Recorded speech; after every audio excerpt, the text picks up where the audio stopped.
centers on. Yeah, that's right, Kate. And to understand what happened, you have to consider the layout of this home and the two competing narratives that we're hearing. Let's start in the bedroom because that's where Oscar Pistorius' story begins and what he has to say about it. He says in the early morning hours of Valentine's Day, he and his girlfriend were in bed and he got up in the darkness to go to the balcony to retrieve a fan and to close a window. Unbeknownst to him, he says, she got up too and went to the bathroom. Then he started to go back inside. That's where this whole story gets very, very strange. And I want to fly you through the house to follow his story. He says as he comes in off the balcony, the room is very, very dark, and he thinks that she's still lying in bed over there. Remember, he doesn't have his prosthetic legs on. He's moving around on what's left of his natural legs, so his angle would also be lower. But he does hear a noise down that hallway. There have been break-ins before. There have been problems in the neighborhood. He's had death threats.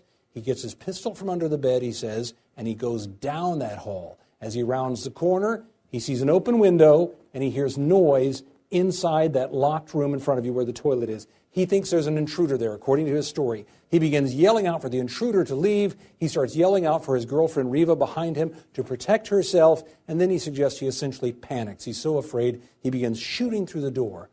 Only when he comes back into the room and turns the lights on to put on his prosthetic legs does he say that it occurs to him that maybe something else has happened because she's not there. And he goes back to the bathroom and smashes the door down. Indeed, she is there, and he starts calling for help, Kate. That's his version of what happened in this house. So that's the defense's story, but then what do prosecutors say actually happened in their view?